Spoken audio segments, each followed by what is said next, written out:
अस्सलाम वालेकुम dear students, how are you? कैसे हैं आप सब लोग? Must have enjoyed Eid at home. Now, the first lecture after Eid, today we are going to discuss the respiratory insufficiency in oxygen therapy and all those insufficiencies related or diseases related to the respiratory system. And plus, how helpful is the oxygen therapy? अब how do we diagnose the disease और respiratory insufficiency, उसके लिए हम different किस्म के test करते हैं। इसकी बेस पे हम ये डिसाइड करते हैं कि how much the patient is suffering from any respiratory distress और रेस्पिरेटरी इंसफिशिएंसी रेस्पिरेटरी डिजीज़। ठीक है, डिफरेंट मेथड्स हैं। आपने शुरू के चैप्टर्स में पढ़ा है कि हम डिफरेंट लंग वॉल्यूम्स और कैपेसिटीज़ हम मेजर करते हैं विद द हेल्प ऑफ स्पायरोमीटर्स। फिर डेड स्पेस हम इसको कैलकुलेट करते हैं, फिजियोलॉजिकल शंट वगैरह हम उसको हम कैलकुलेट करते हैं by our ventilation coefficient ratio इतनी आती है। ठीक है, दूसरी हम ये क्या करते हैं, the study of the blood gases हम देखते हैं और पीएच देखते हैं। They are very helpful in determining the appropriate therapy in acute respiratory distress, यानी जितनी भी एक्यूट कंडीशन है फ़ौरन ही उससे क्योर कराना, फ़ौरन से लंग गैसेस जो होते हैं उनके पार्शियल प्रेशर देखते हैं और पीएच लेवल्स देखते हैं with different methods. Blood pH measure करने के लिए we use a glass pH electrode by recording its voltage on the voltmeter. होता है क्या है कि एक इलेक्ट्रोड होता है जिसको वोल्टमीटर के साथ उन्होंने अटैच किया होता है और फिर उसमें जो गैसियस लेवल्स होते हैं विद इन द ब्लड और उससे वो एस्टिमेट कर लेते हैं the pH of the blood. ठीक है, कार्बन डाइऑक्साइड के पास प्रेशर कार्बन डाइऑक्साइड को भी उसी ही ग्लास जो इलेक्ट्रोड होता है which is being used for pH determination, वही हम यूज़ करते हैं। उस पर हम क्या करते हैं, जो पीएच आ जाती है तो हम हेंडरसन हेज़लबर्ग इक्वेशन होती है, जैसे pH is equal to 6.1 plus log of the difference of the bicarbonate and the carbon dioxide. ठीक है, जो इनकी रेशो बनती है उससे हम इसका कैलकुलेट कर लेते हैं partial pressure of carbon dioxide by putting the value of pH and bicarbonate in this equation. This is Henderson Hasselbalch's equation.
That is called the maximum expiratory flow. ठीक है, मैक्सिमम एक्सपेरेटरी फ्लो क्या होता है कि वो limit जहाँ पे patient beyond that जितनी भी वो एक्सपेरेटरी एफर्ट करे उसके बियॉन्ड वो एक्सपायर नहीं कर सकता।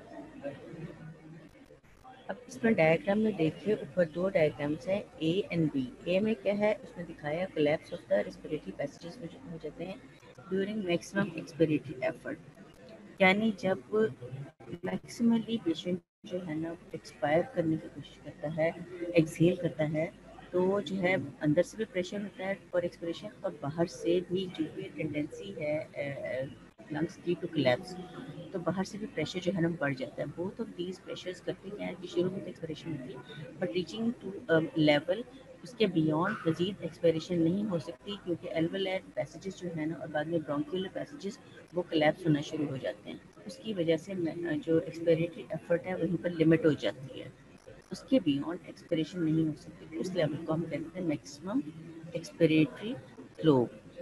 अब नीचे जो है ग्राफ के पैटर्न में उन्होंने दिखाया है एक नॉर्मल लेवल पे ये कितना है। अगर बंदा इंस्पायर करना शुरू करता है, आप देखिए कि वो इंस्पायर करके और फिर जब मैक्सिमम इंस्पायर कर लेता है उसके बाद फिर वो एक्सपायर करना शुरू करता है, तो एक लिमिट है 400 लीटर्स पर मिनट पे, वहाँ तक वो मैक्सिमली एक्सपिरेटरी एफर्ट की जाती है।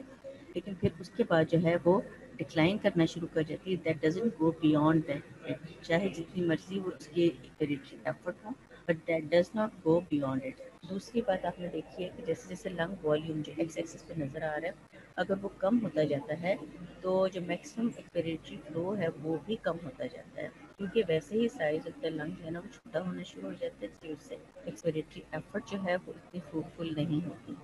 So this is the normal expiratory flow का एक नीचे उसने ग्राफिकल पैटर्न दिखाया है।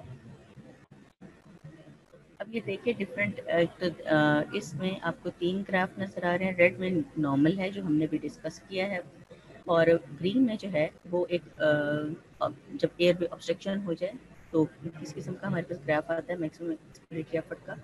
और जो रिस्ट्रिक्टेड लंग डिजीज होती हैं ये, उनमें क्या होता है, अब रिस्ट्रिक्टेड लंग डिजीज क्या होती है कि जिनमें इंस्पिरेशन पे भी रिस्ट्रिक्शन है और एक्सपिरेशन पे भी रिस्ट्रिक्शन है, यानी कोई ना कोई ऐसी एनाटॉमिकल या लॉजिकल एबनॉर्मलिटी हो गई है जिससे इंस्पिरेशन भी अफेक्टेड और एक्सपिरेशन भी अफेक्टेड है। जबकि जो एयर ऑब्स्ट्रक्शन है उसमें क्या होता है, इंस्पिरेशन तो प्रॉपर हो रही होती है, लेकिन देयर इज एन एबनॉर्मलिटी और there is an obstruction in the airway expiration, यानी एक्सपायर करते हुए सांस बाहर निकालते हुए जो है वो ऑब्स्ट्रक्शन है, बट इंस्पिरेशन जो हम सांस अंदर लेते हैं वो नॉर्मल होती है उसमें। सो इन दोनों के आप देखें ग्राफ में डिफरेंस है। जो कंस्ट्रिक्टेड लंग का जो है ग्राफ ब्लू कलर में, उसमें देखिए इंस्पिरेटरी जो है वो भी जाके ऊपर और एक्सपिरेटरी, ये दोनों तकरीबन एक जितना ही आता है। लेकिन जो ऑब्स्ट्रक्टिव एयर ऑब्स्ट्रक्शन का है उसमें देखिए कि शुरू में चूँकि इंस्पिरेशन प्रॉपर होती है तो एक्सपिरेटरी एफर्ट जो है वो that goes up to the level of 200 milli 200 litres per minute. लेकिन यह है कि उसके बाद वो एक्सपिरेटरी एफर्ट जो है वो डिक्लाइन करती जाती है, और it is declining more then in the constricted area, constricted lungs. ठीक है, इसमें ज़्यादा होती है क्योंकि इसमें ऑब्स्ट्रक्शन टू द एक्सपिरेशन है।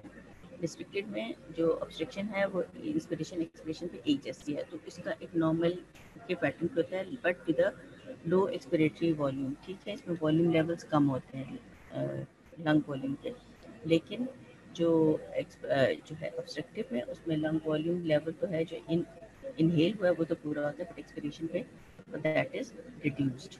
ठीक है, मेजरमेंट हम करते हैं post expiratory vital capacity and post expiratory volume, वो स्पायरोमीटर पे करते हैं। कि एक और मेथड होता है जिससे यहाँ कि हम एक्सपिरेटरी वॉल्यूम और पोस्ट वाइटल कैपेसिटी दोनों हम देखते हैं। उसमें करते क्या है कि पर्सन जो है उसको हम कहते हैं कि तेज बहुत ज़्यादा अंदर जोर से सांस ले, inspires maximally to the total lung capacity, इतना कि उसमें कहते हैं पूरे अपने लंग्स को फिल कर दो कि सांस में कर, और उसके बाद उसको कहते हैं पूरी एफर्ट के साथ स्पायरोमीटर के अंदर एक्सेल करें। आप क्या करोगे, प्रैक्टिकल्स अगर करवाए जाएंगे तो उसमें आप देखिएगा स्पायरोमेट्री करवाई जाती है और उसमें आप लोग खुद एक्सपीरियंस करोगे। तो उसमें पेशेंट को कहते हैं कि सांस पूरा अंदर खींचें और फिर पूरा सांस,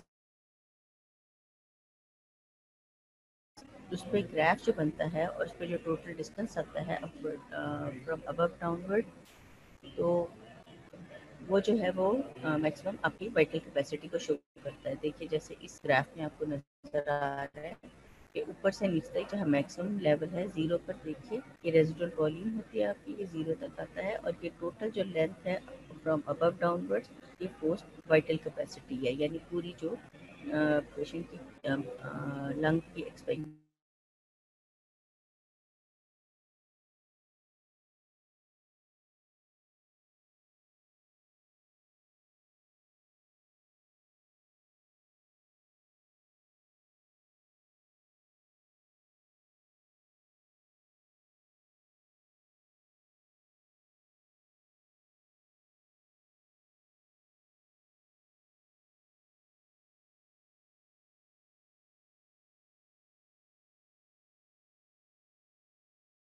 सेकेंड में जितना वॉल्यूम वो एक्सपायर करता है वो बेटर होता है as compare to the person having the partial obstruction in the expiratory passages.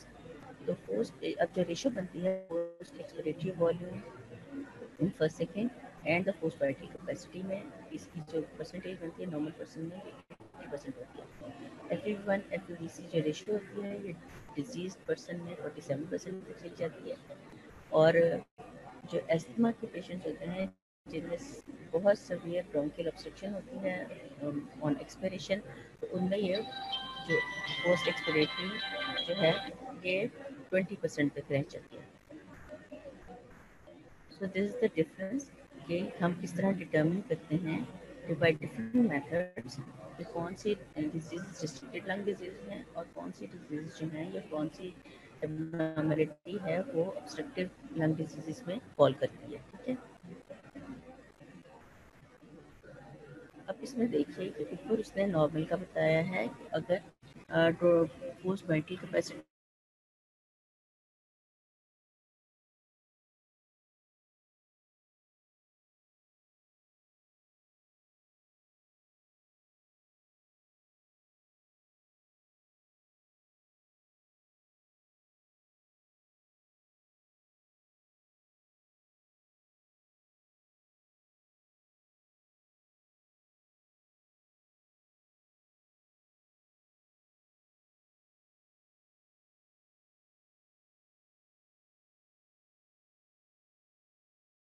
और नॉर्मल में FEV1 से FEV1 FVC रेशो है वो 80% है।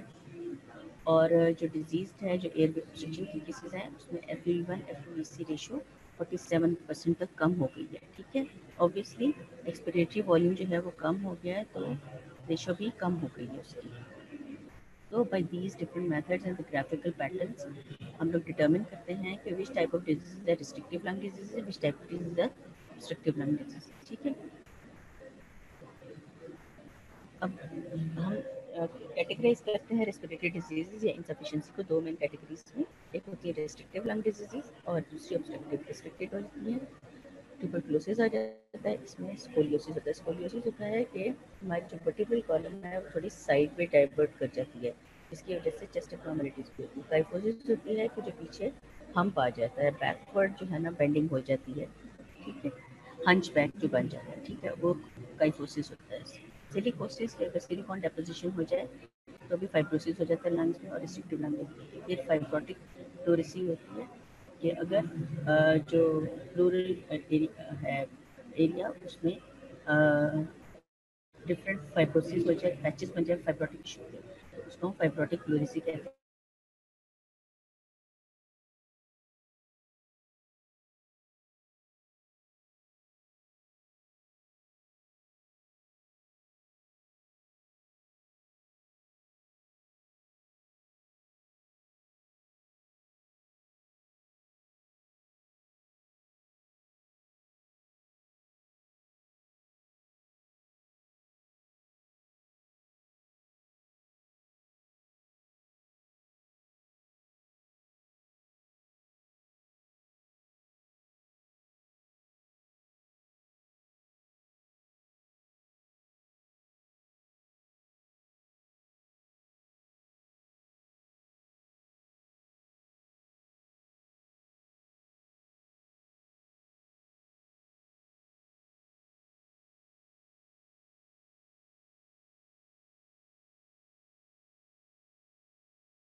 सिलिकोसिस एंड फाइब्रोटिक प्लूरेसी आ जाता है। ऑब्स्ट्रक्टिव लंग डिजीज में सीओपीडीज आ जाती हैं, क्रॉनिक ऑब्स्ट्रक्टिव पल्मोनरी डिजीज हो जाती हैं जिसमें एम्फाइसीमा, एस्थमा, क्रॉनिक ब्रोंकाइटिस, एटलेक्टिसिस, ब्रोंकिटिस और निमोनिया आ जाते हैं। ये और इनमें से कुछ हम अभी डिस्कस भी करेंगे, ठीक है, one by one. Chronic pulmonary emphysema, emphysema होता है जो क्रॉनिक स्मोकर्स होते हैं और डिजीज होती है इसमें excessive air in the lungs होती है क्योंकि एंट्रैप हो जाती है एयर, ऑब्स्ट्रक्शन होती है इन द एक्सपिरेशन, तो जिसकी वजह से एयर एंड ट्रैप हो जाती है with the alveoli. It is a complex obstructive and destructive process of the lung caused by chronic smoking for many years. Major pathophysiological changes क्या थे उसमें होता क्या है, स्मोकिंग की वजह से जो होती है रफ एरिया अंदर बनता है और क्रॉनिक इन्फेक्शन हो जाता है स्मोकिंग की वजह से। एक दूसरे इरिटेंट जो कि अंदर को इनहेल करता जाता है बंदा विद इन द ब्रोंका, उससे क्या होता है कि जो सीवियर जिन्होंने के एक्सेसिव मटेरियल को उन्होंने एक्सपेल आउट करना है वो उनका पैरालिसिस हो जाता है, पैरालाइज हो जाते हैं और उनकी मूवमेंट ऑफ द सीविया नहीं थी, इसलिए म्यूकस वगैरह बाहर मूव नहीं करता। दूसरे excessive first line of defence और मैक्रोफेजेस जो है उनकी भी इनहिबिशन हो जाएगी, सो इसका मतलब है कि इन्फेक्शन जो है ना वो ज़्यादा एनहांस हो जाता है, ठीक है। क्रॉनिक उसके बाद क्रॉनिक ऑब्स्ट्रक्शन हो जाती है और स्मॉलर एयरवेज हो जाती है, एंट्रैपमेंट हो जाती है। ज़ाहिर है जब पेशेंट इनहेल करता जा रहा है और एक्सहेल नहीं कर पा रहा है क्योंकि म्यूकस अंदर जो स्पीशीज हैं वो डिपॉजिट होती जा रही हैं और इन्फेक्शन हो गया, इसकी वजह से ऑब्स्ट्रक्शन टू द एक्सपायरेशन है, इसकी वजह से entrapment of the air in the alveoli हो जाती है और एल्वेलाई में चूँकि उनकी कैपेसिटी से ज़्यादा एयर आ जाती है वो ओवरस्ट्रेच होते हैं और उनकी वॉल्स जो हैं वो डैमेज होना शुरू हो जाती हैं, ठीक है। Destruction of the 50 to 80% of the alveolar walls होते हैं, ये एक खास पैटर्न होता है एम्फाइसीमा का, इसमें ओवरली इन्फ्लेटेड एल्वेलाई होते हैं जिनके बाद में वॉल्स की डिस्ट्रक्शन हो जाती है, इसकी वजह से प्रॉपर गैस डिफ्यूजन नहीं हो सकती। अब फिजियोलॉजिकल अब इससे इफेक्ट क्या होता है, एक तो ब्रोंकियल ऑब्स्ट्रक्शन हो गई जिससे एयर में रेजिस्टेंस होती बाहर नहीं जा रही, ठीक है। फिर उसकी वजह से जो ब्रीदिंग एफर्ट है वो ज़्यादा हो जाती है, वर्क ऑफ ब्रीदिंग जो है ना वो ज़्यादा हो जाता है, इसलिए डिफ्यूजन कैपेसिटी है वॉल्स अवेलेबल नहीं है फॉर द गैस डिफ्यूजन, तो diffusion capacity of the lungs भी कम हो जाती है।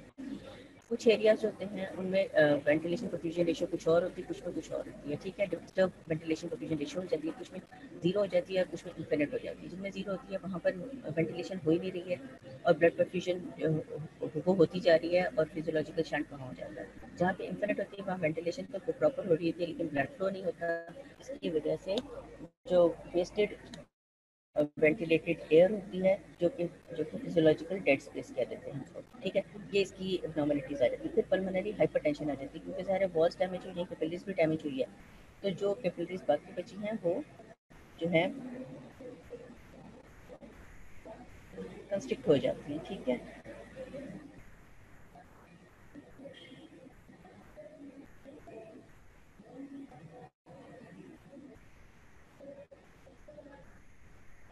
जब लॉन्ग डेवस्टेटिंग उसके बाद फिर हंगर हो जाती है, डिस्निया हो जाता है मरीज को हाइपोक्सिया की वजह से, डेफिशिएंसी ऑक्सीजन की वजह से, हाइपरकेमिया, एक्सेसिव कार्बन डाइऑक्साइड की वजह से, जो हाइपोवेंटिलेशन होती है या डैमेज एल्वेलर वॉल होती है इसकी वजह से ऑक्सीजन लेवल जो है वो कम हो जाता है और कार्बन डाइऑक्साइड लेवल ज़्यादा हो जाता है, यानी बोथ हाइपोक्सिया एंड हाइपरकेमिया हो जाता है। सो ये सारे आउटकम्स हैं एम्फेसीमा के। अब ये देखिए डिफरेंट पैटर्न्स हैं in the different types of disease. पहला आप देखिए नॉर्मल है, इसमें प्रॉपरली आउटलाइंड एल्वेलर वॉल्स हैं, इसमें सारे एंडोथेलियल लेयर्स जो है ना वो लगी है। दूसरा जो है नमोनिया, नमोनिया में क्या होता है एक्सेसिव फ्लूइड जो है ना वो आके स्केप करता है with the interstitial spaces capillaries से और ब्लड सेल्स वगैरह, और एरिया जो है ना वो दैट इज एल्वेलाई के अंदर भी फ्लूइड चला जाता है, ब्लड सेल्स वगैरह चले जाते हैं, इसलिए वो प्रॉपर्ली वहाँ पर डिफ्यूजन नहीं होती है। हम अभी नेक्स्ट को डिस्कस करते हैं। एम्फाइसीमा में आप देखिए तीसरे नंबर का जो सर्कल है उसमें ब्रोकन एल्वेलर वॉल्स है due to the overstretching of the alveoli, ठीक है। तो उसकी वजह से ये डिफ्यूजिंग कैपेसिटी और दूसरे तमाम elements of the respiratory distress के हैं वो एम्फाइसीमा में नजर आते हैं। निमोनिया में क्या होता है कि any inflammatory condition of the lung in which small और in which some or all of the alveoli are filled with fluid and blood, ठीक है, कोई भी इन्फेक्शन हो जिसकी वजह से जो फ्लूइड है कैपिलरीज के अंदर से निकल के और वो एल्वेलाई के अंदर फ्लूइड भी आ गया है और उसके साथ रेड सेल्स और वाइट सेल्स वगैरह भी आ गए हैं, ठीक है। और बैक्टीरियल नमूनिया मोस्ट कॉमन होता है, उसमें जो मेन ऑर्गेनिज्म है दैट इज न्यूमोकोकाई। अब होता क्या है, सीक्वेंस ऑफ इवेंट्स इसमें क्या है कि इन्फेक्शन हो जाता है एल्वेलाई में न्यूमोकोकाई की वजह से, और उसकी वजह से जो मेम्ब्रेन है वो इन्फेक्टेड हो जाती है, हाईली पोरस हो जाती है, डिफरेंट पोर्स बन जाते हैं मेम्ब्रेन्स में, जो एल्वेलर मेम्ब्रेन होती है, रेस्पिरेटरी मेम्ब्रेन। तो जो फ्लूइड और आरबीसीज और डब्ल्यूबीसीज होते हैं ना, वो सारे ब्लड से निकल के एल्वेलाई के अंदर जमा होना शुरू हो जाते हैं। जब ज़्यादा जमा हो जाते हैं तो हम उसको कहते हैं they are filled with it with the substances, और उस एरिया को हम कहते हैं कंसोलिडेटेड एरिया, और इस कंडीशन को कहते हैं कंसोलिडेशन ऑफ द लंग। इसके नमूनिया को हम कंसोलिडेशन ऑफ लंग्स भी कहते हैं, ठीक है। अब होता क्या है कि ये लिमिट नहीं होता एक जगह पर, स्प्रेड करता रहता है एक एल्वेलर से दूसरे पे, दूसरे तीसरे पे, फिर उसके बाद एक लोब ऑफ द लंग से दूसरे लंग पे, समटाइम दोनों तरफ के एक पूरा लंग इन्वॉल्व कर लेते हैं, ठीक है। अब इसमें होता क्या है, चूंकि इसमें एल्वेलाई फिल्ड विद फ्लूइड, तो पल्मोनरी वेंटिलेशन वहाँ प्रॉपर होती नहीं है। जब पल्मोनरी वेंटिलेशन नहीं होती वहाँ पर, तो इसलिए नहीं होती कि इसमें तो डिफ्यूजिंग एरिया जो है ना, surface area of the alveolar wall वो कम हो जाता है, फिर डैमेज होती है, पोरस होती है, और इसमें जो वेंटिलेशन परफ्यूजन रेशो है वो भी कम हो जाती है, कम ऐसे हो जाती है कि वेंटिलेशन हो ही नहीं रही प्रॉपर, ठीक है। जब भी कम हो जाती है तो बहुत हाइपोक्सीमिया है, हाइपोक्सीमिया हो जाता है, hypercapnia, low oxygen level, higher carbon dioxide level, ठीक है। Blood passing through the air, अब उसमें कुछ एरिया जो है ना जहाँ पर नॉर्मल लंग है, कुछ कंसोलिडेटेड एरिया है जहाँ पर निमोनिक पैचेस बने हुए हैं। तो जो नॉर्मल है वहाँ पे ऑक्सीजन सेचुरेशन जो है ना वो 97% तक होती है उस ब्लड की, लेकिन जो कंसोलिडेटेड एरिया होता है जहाँ पे एयर पास नहीं हो रही, वहाँ 60% रह जाता है, जो है कि 78% जो है ऑक्सीजन सेचुरेशन रह जाती है, which is far below normal. होनी चाहिए ऑक्सीजन सेचुरेशन 97% तक। सो ये इसका मेन ड्रास्टिक इफेक्ट है, चूँकि डिफ्यूजन ऑफ द गैसेस नहीं हो रही होती, एक्सचेंज ऑफ गैसेस नहीं हो रही होती, इसलिए जो ब्लड है वो भी प्रॉपरली ऑक्सीजनेट नहीं होता in the area of overall जो एरेशन है, ओवरऑल ऑक्सीजन है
from there,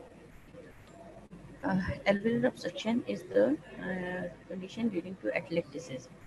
अब इसमें होता क्या है कि जो एक ब्रोंकस में या एल्वियस में एयर ट्रैप कोई भी ऑब्स्ट्रक्शन है या कोई म्यूकस प्लग है या व्हाटएवर, तो एयर जो है that is entrap beyond the block. जितनी एयर एंट्रैप हुई होती है वो पल्मोनरी कैपिलरीज में वो एब्जॉर्ब हो जाती है।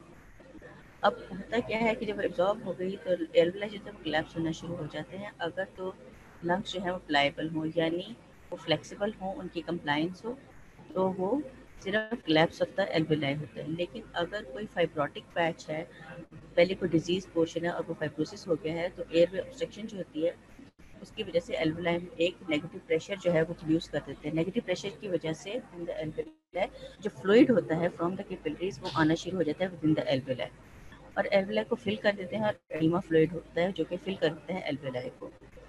ये जो है जब ये मैसिव कोई ऑब्स्ट्रक्शन हो जाए तब इन केसेस में होता है और ये पूरे लंग को इन्वॉल्व कर लेता है, और इसको इस कंडीशन को हम कह देते हैं massive collapse of the lung. यानी अगर ब्लॉकेज थोड़ी सी हो और एयर जो एंट्रैप हुई होती है वो यूज़ हो जाती है और एल्वेलाई कोलैप्स कर जाते हैं। अगर लंग्स जो है ना सॉफ्ट हो, कंप्लाइंट हो, तो सिर्फ कोलैप्स ऑफ द एल्वेलाई होते हैं। लेकिन अगर फाइब्रोटिक हो तो अंदर एक नेगेटिव प्रेशर प्रोड्यूस हो जाता है जो कि फ्लूइड को निकाल लेता है कैपिलरी से और एल्वेलाई में फिल करता है एडिमेटिस को।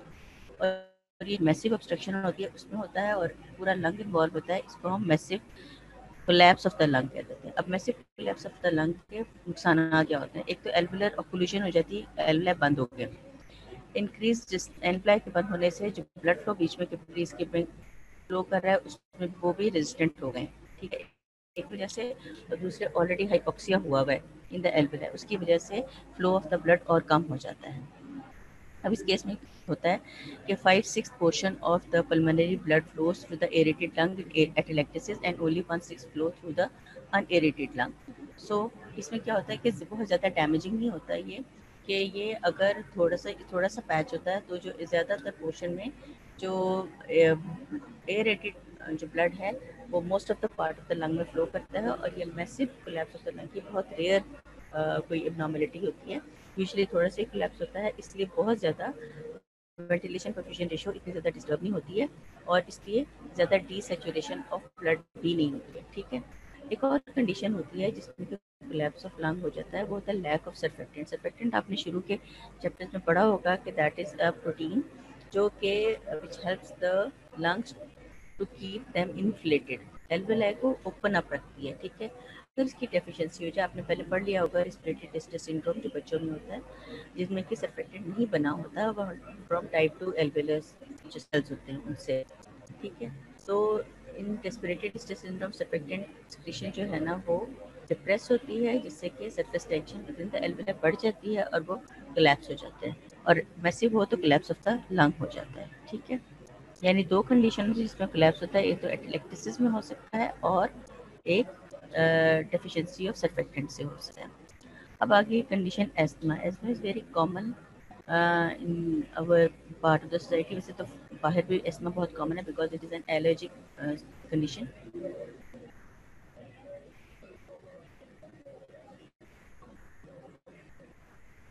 अब एस्थमा होता है क्या? This is the specific contraction of the smooth muscles of the bronchioles causing their obstruction and extremely difficult breathing. इसमें जो ब्रोंक्यूल्स होते हैं वो स्पैज्म में चले जाते हैं और कंस्ट्रिक्ट हो जाते हैं, जिसकी वजह से एयरवे पैसेजेस जो है ना वो ब्लॉक हो जाते हैं और ब्रीदिंग जो है दैट बिकम्स वेरी डिफिकल्ट। ये 3 to 5% ऑफ पॉपुलेशन में होता है।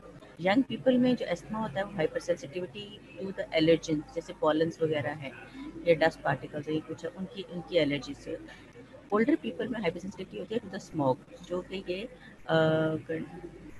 कंटेमिनेटेड एयर से जो स्मोक बनती है ओल्डर पीपल में उनको हाइपर सेंसिटिविटी हो जाती है, उसकी वजह से उनको एस्थमेटिक अटैक्स होते हैं। इन पेशेंट्स एलर्जिक टू पॉलन्स उनमें क्या होता है आईजीई एंटीबॉडीज डेवलप हो जाती हैं इन द मास्ट सेल्स पड़े होते हैं लंग्स के अंदर। ठीक है, वहाँ पे ये जो आईजीई एंटीबॉडीज होती है ना वो स्पेसिफिक एलर्जेंस या पॉलन्स वगैरह के अगेंस्ट उनमें ऑलरेडी मौजूद होती हैं। जब पॉलन्स इनहेल करता है पेशेंट तो वो जाता है वहाँ पे पॉलन्स जाके अटैच हो जाता है टू द मास्ट सेल और उनमें आईजीई एंटीबॉडीज होती हैं। तो एंटीजन एंटीबॉडी रिएक्शन होता है वहाँ पर और जिससे कि डिफरेंट सब्सटेंसेस रिलीज होते हैं। जिनमें आ जाता है हिस्टामिन, आ जाता है slow reacting substance of anaphylaxis. ये आपने हाइपर सेंसिटिविटी रिएक्शंस में सारे पढ़े होंगे। इओसिनोफिल्स, कीमोटैक्टिक फैक्टर्स होते हैं और ब्रेडिकलिन होते हैं। इन सारे जो हैं इनका काम क्या है कि एक तो ये कैपिलरी परमेबिलिटी को बहुत ज़्यादा इंक्रीज कर देते हैं, फ्लूइड एक्यूमुलेट होना शुरू हो जाता है और कंस्ट्रिक्शन करते हैं of the vessels, either bronchioles और द ब्लड वेसल्स। ठीक है, सो इसमें मेनली एंटीजन एंटीबॉडी रिएक्शन होता है। आईजीई टाइप ऑफ एंटीबॉडीज बनती हैं, मास्ट सेल्स में बनती है लंग्स के अंदर, और जब पॉलन्स वगैरह आते हैं उसके साथ रिएक्ट करते हैं और histamine, bradykinin, eosinophil, chemotactic factor, slow reacting substance of anaphylaxis वो रिलीज होते हैं। ठीक है, अब इन सारों का कंबाइंड इफेक्ट क्या होता है, जितने सारे ये सब्सटेंसेस रिलीज हुए हैं। एक तो लोकलाइज एडिमा हो जाता है, सारा फ्लूइड एस्केप करता है फ्रॉम द कैपिलरीज और वो आके एल्वेलाई में जमा हो जाता है। ठीक है, और थिक म्यूकस सिक्रीशंस बनना शुरू हो जाती हैं एज एलर्जी की वजह से, और ब्रोंक्यूलर स्मूथ मसल स्पैज्म हो जाता है जिसकी वजह से वेरी डिफिकल्ट ब्रीथिंग हो जाती है। ठीक है, difficult expiration due to bronchial spasm and increased external pressure during expiration leading to। अब क्या होता है एक्सपिरेशन में, वैसे भी एक्सपिरेटरी एफर्ट होती है तो वो बाहर से प्रेशर भी ऑन द लंग्स होता है, और अंदर चूंकि वैसे ब्रोंक्यूल जो है ना वो स्पैज्मिक रहे हैं तो इंटरनल प्रेशर भी इंक्रीज कर देता है। तो ये दोनों pressure inside and outside during expiration बढ़ जाता है, जिसकी वजह से क्या होता है कि ग्रेटली रिड्यूस्ड एक्सपिरेटरी रेट। ठीक, एक्सपिरेशन की रेट जो है ना वो कम हो जाता है as compare to inspiratory rate, और decreased expiratory volume resulting in dyspnea और एयर हंगर। एक्सपिरेशन भी प्रॉपर नहीं हो रही होती और एक स्टेज आती है कार्बन डाइऑक्साइड कंसंट्रेशन ज़्यादा होती जाती है और पेशेंट को डिस्निया हो जाता है, डिफिकल्ट ब्रीदिंग होती है और एयर हंगर होती है। ठीक है, फंक्शनल रेजिडुअल कैपेसिटी और रेजिडुअल वॉल्यूम इंक्रीज, जाहिर है जो रेजिडुअल वॉल्यूम है, जो एयर रह जाती है अंदर वो ज़्यादा बढ़ जाती है as in comparison to the normal, और इसीलिए फंक्शनल रेजिडुअल कैपेसिटी भी बढ़ जाती है और रेजिडुअल वॉल्यूम भी बढ़ जाती है।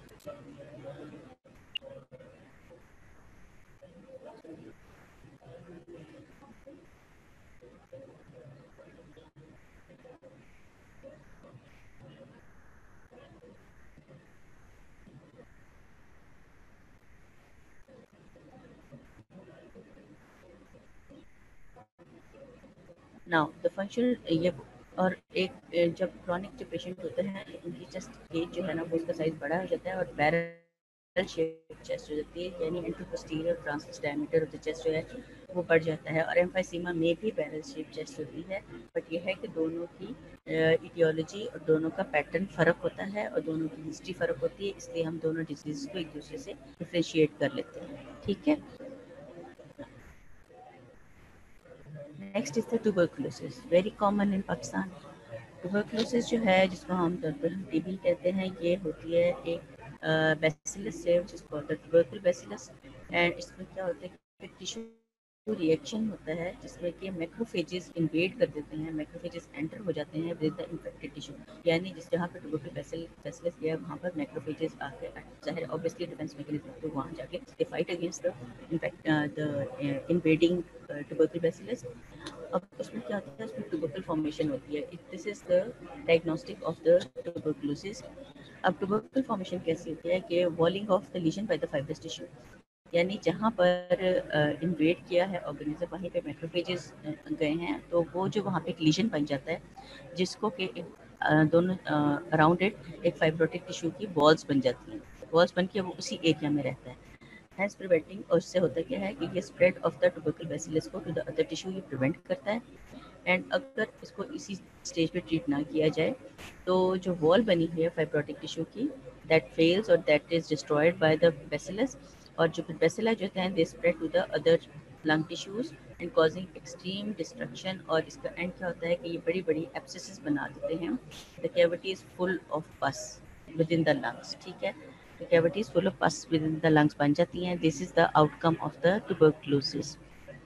लेट स्टेजेस ऑफ ट्यूबरकुलोसिस में होता है कि फाइब्रोसिस होता है, यही जो एब्सेसिस होती हैं यही बाद में इनमें फाइब्रोटिक टिश्यू जो है वो डेवलप होता है और लार्ज फाइब्रोटिक पैचेस बन जाती हैं थ्रू आउट द लंग।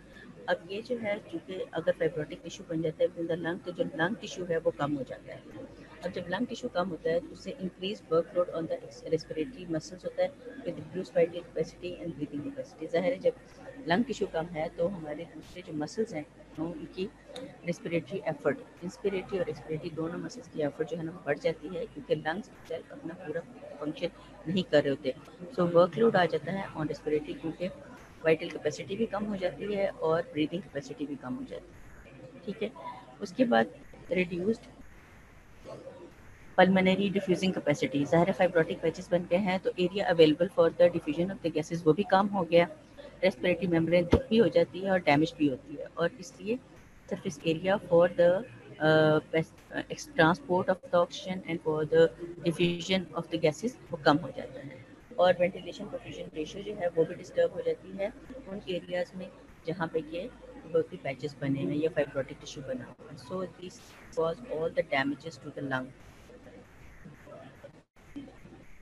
एक कंडीशन होती है जिसको कहते हैं hypoxia, decrease oxygen supply to the tissues.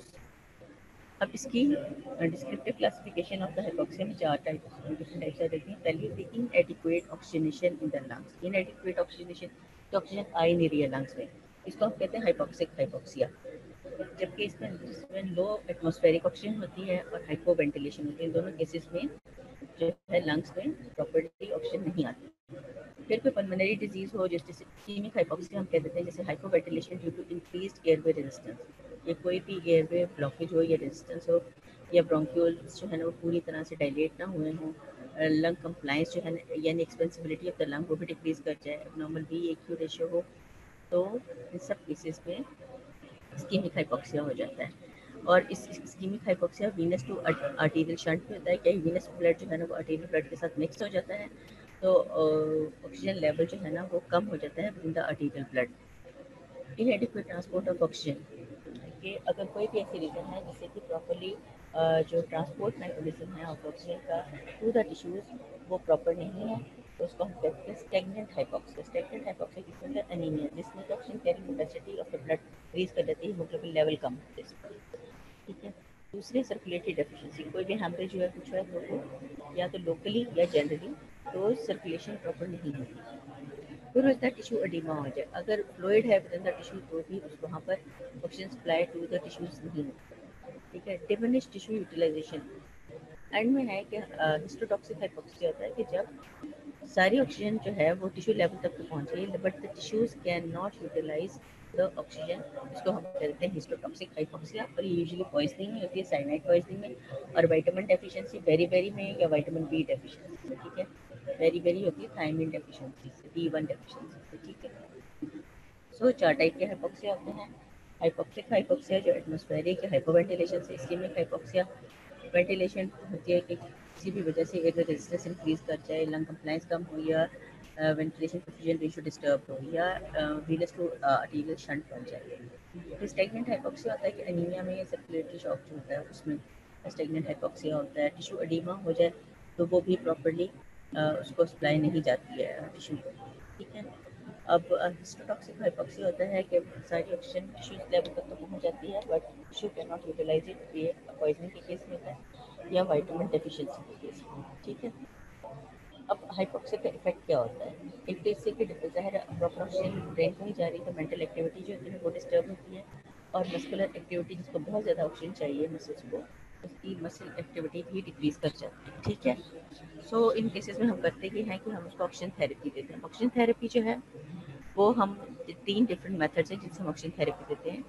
एक तो पेशेंट्स का अगर हम ऑक्सीजन टेंट पे रख देते हैं जिसमें पेशेंट का हेड जो है ना ऑक्सीजन टेंट के अंदर होता है कंटेनिंग प्योर ऑक्सीजन, या ब्रीथिंग प्योर ऑक्सीजन ब्रीथ कर रहे होते हैं मास्क के थ्रू, कंसनट्रेटेड ऑक्सीजन जैसे मास्क लगा देते हैं या नेजल ट्यूब लगा देते हैं, या तीसरा होता है इंटरनेजल ट्यूब। इन सब से हम 100% ऑक्सीजन देते हैं। ऑक्सीजन थेरेपी जो है ना वो 100% इफेक्टिव होती है अगर एटमॉस्फेरिक हाइपोक्सिया हो, हाइपोवेंटिलेशन हाइपोक्सिया हो या hypoxia due to impaired alveolar membrane diffusion. इस ज़ाहिर है वहाँ पर जो है प्रॉपर हम 100% ऑक्सीजन दे देंगे तो वो प्रॉपर जो डिफ्यूजन ऑफ द ऑक्सीजन है वो प्रॉपर हो जाएगी और 97% सेचुरेशन तक जा सकता है। सो 100% इफेक्टिव होती है ऑक्सीजन थेरेपी इन कंडीशंस में। ऑक्सीजन थेरेपी जो है ना इस ऑफ लिटिल यूज़ कि अगर हम दें तो थोड़ा बहुत मरीज को फ़र्क पड़ सकता है, बट 100% नहीं। ये वो होता है कि अगर अनीमिक हाइपोक्सिया हो या सर्कुलेटरी डेफिशिएंसी की वजह से या फिजियोलॉजिकल शंट बना हो, ठीक है, कि उसमें जो है चूँकि एक तो ब्लड वॉल्यूम कम है या ऑक्सीजन हीमोग्लोबिन लेवल कम है, तो उसमें हम ज़रा ज़्यादा ऑक्सीजन दे देंगे तो थोड़ा सा ज़्यादा ऑक्सीजन बाइंड हो जाएगा टू द हीमोग्लोबिन, बट ये 100% इफेक्टिव नहीं होता। ऑक्सीजन थेरेपी कोई काम नहीं आती है अगर इनएडिक्वेट टिश्यू यूज ऑक्सीजन, जो हिस्टोटॉपिक हाइपोक्सिया में होता है कि टिश्यू ही यूज नहीं कर रहा है ऑक्सीजन, ठीक है। अब एक कंडीशन होती है जिसको हम कहते हैं साइनोसिस। साइनोसिस जो है ना that means the blueness of the skin, ठीक है। अगर बॉडी में डीऑक्सीजनेटेड ब्लड जो है हीमोग्लोबिन जो है वो 5 ग्राम्स पर 100 मिलीलीटर ब्लड से ज़्यादा हो जाए तो ब्लूनेस ऑफ द स्किन होना शुरू हो जाती है, ठीक है। ये दो टाइप की होती है, सेंट्रल होती है और पेरिफेरल होती है, ठीक है। Patient with anemia do not develop cyanosis as they do not have enough hemoglobin to be deoxygenated, ठीक है। ये जो जिन पेशेंट में अनीमिया या जितनी ज़्यादा हीमोग्लोबिन होगी उतने ही ज़्यादा उसके डीऑक्सीनेट होने के चांसेस होते हैं, ठीक है। कोई भी कंडीशन जिसमें कि हीमोग्लोबिन डीऑक्सीनेटेड हीमोग्लोबिन का लेवल 5 ग्राम्स पर 100 ml से ज़्यादा हो जाए that leads to cyanosis. Cyanosis जो होती है सेंट्रल पेरिफेरल होती है, हमारी टंग पे सेंट्रल जो होती है वो टंग पे देख सकते हैं, और पेरिफेरल जो होती है वो नेल्स वगैरह पे देख सकते हैं, ब्लू नेल्स जैसे कि विंटर्स में हो जाते हैं। और जो सेंट्रल होती है यूजुअली कार्डियोपल्मोनरी डिसऑर्डर से होती है, ठीक है। फिर आता है हाइपरकैप्निया। हाइपरकैप्निया एक कंडीशन है जिसमें एक्सेसिव कार्बन डाइऑक्साइड होती है इन द बॉडी फ्लूइड्स। हाइपरकैप्निया जो है ना वो एसोसिएटेड हो सकती है हाइपोक्सिया के साथ और अकेले भी हो सकती है, ठीक है। So it is caused by the hypoventilation, और टू सम एक्सटेंट हाइपोक्सिया से भी हो सकती है ये इन सर्कुलेटरी डेफिशिएंसी, उसमें दोनों ही कम होती हैं, ऑक्सीजन लेवल कम होता है और कार्बन डाइऑक्साइड लेवल ज़्यादा हो जाता है, ठीक है। अगर carbon dioxide level 60 to 75 millimetre of mercury, normal कितना होता है 40 मिलीमीटर ऑफ मर्क्यूरी इसका पार्शियल प्रेशर है, अगर पार्शियल प्रेशर इसका बढ़ जाए 60 टू 75 मिलीमीटर ऑफ मर्क्यूरी हो जाए तो डिस्निया हो जाता है, यानी कि ब्रेथलेसनेस सवेयर हो जाती है उस केस में। अगर ये 80 और 100 तक चला जाता है level of partial pressure of carbon dioxide, तो पेशेंट जो है ना वो लेथार्जिक हो जाता है और सेमी कोमाटोज हो जाता है, यानी वो उसको नींद बेहोशी की ताई हो जाती है। अगर कार्बन डाइऑक्साइड का लेवल 120 से 150 तक चला जाए तो एक तो एनेस्थीसिया पेशेंट वैसे ही बेहोश हो जाता है और डेथ कैन रिजल्ट, ठीक है। अब ये हायर लेवल जैसे कार्बन डाइऑक्साइड का होता है तो बजाय इसके कि वो स्टिमुलेट करे रेस्पिरेटरी सेंटर को, वो डिप्रेस करना शुरू हो जाता है रेस्पिरेटरी सेंटर को। जब रेस्पिरेटरी सेंटर डिप्रेस होता है तो मोर कार्बन डाइऑक्साइड लेवल जो होता है ना वो बढ़ जाता है, तो ये एक विशियस साइकिल चलना शुरू हो जाता है हाइपरकैप्निया के। एक कंडीशन होती है जिसको कहते हैं डिस्निया और air hunger. This is a mental anguish associated, यानी ये मेंटल डिसेबिलिटी है जो कि वेंटिलेशन जो है ना वो कम हो, तो जिससे उससे ऑक्सीजन लेवल कम हो जाए बॉडी। इस कंडीशन को हम कहते हैं डिस्निया। और फैक्टर्स जो रिस्पॉन्सिबल होते हैं फॉर डिस्निया, हाइपरकैप्निया और हाइपोक्सिया भी दोनों में डिस्निया होता है। मस्कुलर वर्क जो है ना वो इतना ज़्यादा हो कि हमारी वेंटिलेशन जो है ना वो कॉम्प्रोमाइज़ हो जाती है और वो पूरी तरह से ऑक्सीजन सप्लाई नहीं करती टू द मसल्स। और अगर कोई न्यूरोलॉजिकल डिसऑर्डर या इमोशनल डिस्टर्बेंस हो तो उसमें भी डिस्निया हो जाता है due to excessive sympathetic stimulation की वजह से भी, और जो कि और अदर न्यूरोजेनिक फैक्टर्स से भी, ठीक है। अब जो डिस्निया वगैरह होता है तो हम उसको और सीरियस कंडीशन में हम आर्टिफिशियल रेस्पिरेशन देते हैं, उसके लिए हम रिससिटेटर्स यूज़ करते हैं या आयरन लंग या टैंक रेस्पिरेटर्स यूज़ करते हैं। ऊपर वाले डायग्राम ए में आप देखिए कि उसमें एक रिससिटेटर दिखाया, उसमें शुरू में जो सिलेंडर है वहाँ पे ऑक्सीजन लेवल है, बीच में वोल्ट मीटर लगा हुआ है, और आगे जो ब्लॉक है वो उस ऑक्सीजन प्रेशर को नेगेटिव या पॉजिटिव में कन्वर्ट करता है, और आगे मास्क लगा है जो पेशेंट को लगा दिया जाता है। तो जब इंस्पिरेशन करना होता है नेगेटिव प्रेशर प्रोड्यूस करते हैं इस टैंक में तो ऑक्सीजन उधर से आ जाती है, अगर एक्सपिरेशन करनी है तो पॉजिटिव प्रेशर इंड्यूस करते हैं इस टैंक जो है आगे मास्क के साथ जो बॉक्स लगा हुआ है उसमें, तो यहाँ से कंट्रोल करते हैं, ठीक है। और इस सर्टन लेवल से ज़्यादा पॉजिटिव प्रेशर नहीं करती क्योंकि फिर लीथल इफेक्ट्स उसके शुरू हो जाते हैं। नीचे आप देखिए तो एक लंग टैंक आयरन लंग है, इसमें एक पेशेंट को हम एक आयरन के एक सिलेंडर टाइप है उसमें हम टैंक में लटा देते हैं। उसमें एक साइड पे जो नेक वाली साइड है वहाँ पे एक कॉलर लगा हुआ है, फ्लेक्सिबल कॉलर होता है, और जो फुट एंड होता है वहाँ पर आप देखिए एक लेदर डायफ्राम लगा है जो आगे पीछे मूव करता है। जब ये टुवर्ड्स द पेशेंट मूव करता है तो पॉजिटिव प्रेशर इंड्यूस करता है, और जब अवे फ्रॉम द पेशेंट करता है तो नेगेटिव प्रेशर। जब नेगेटिव प्रेशर करता है तो पेशेंट इनहेल करता है, जब पॉजिटिव प्रेशर की तरफ जाता है तो वो एक्सहेल करता है। तो इस तरह से आर्टिफिशियल रेस्पिरेशन देते हैं इन द एयर। ठीक है। रिससिटेटर जो हम आजकल यूज़ करते हैं उनका पॉजिटिव प्रेशर सेट होता है 12 to 15 सेंटीमीटर ऑफ वाटर पे फॉर नॉर्मल लंग, और थोड़ा सा इससे ज़्यादा होता है फॉर नॉन कंप्लाइंट लंग। वो लंग्स जो कि ज़्यादा एक्सपैंड नहीं कर सकते उनके लिए हम पॉजिटिव प्रेशर थोड़ा सा ज़्यादा कर देते हैं। आयरन लंग में क्या होता है, नेगेटिव प्रेशर जो होता है ना वो इंस्पिरेशन करवाता है एट जब उसका हम प्रेशर अंदर -10 to -20 सेंटीमीटर वाटर करवा देते हैं, और पॉजिटिव प्रेशर से हम एक्सपिरेशन करवा देते हैं, उसको हम 0 to 5 सेंटीमीटर ऑफ वाटर तक ले जाते हैं। अब पॉजिटिव प्रेशर जो है वो भी एक हद तक होना चाहिए। उसके डैमेजिंग इफेक्ट्स क्या है कि अगर पॉजिटिव प्रेशर बहुत ज़्यादा हो जाए तो कार्डिक आउटपुट जो है वो नॉर्मल नहीं रहती, कार्डिक आउटपुट कम हो जाती है। अगर यही पॉजिटिव प्रेशर अगर हम 30 + 30 सेंटीमीटर से ऑफ वाटर से ऊपर ले जाएं तो with in a few minutes death हो जाती है, क्योंकि कार्डिक आउटपुट जो है ना वो इनएडिक्वेट हो जाता है। ठीक है, this was all about today's lecture. If you have any difficulty, just write it down on the chat so that I can see. I'll repeat it.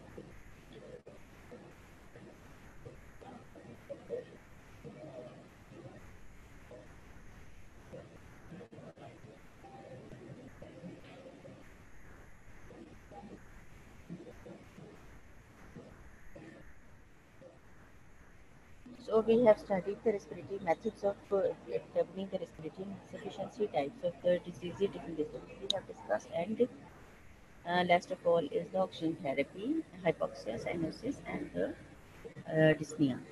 So just have a look at it, read it, and if you have any questions, then you can ask me in the subsequent lectures. Thank you so much. Have a good time at home and be careful. Corona is running. Allah Hafiz.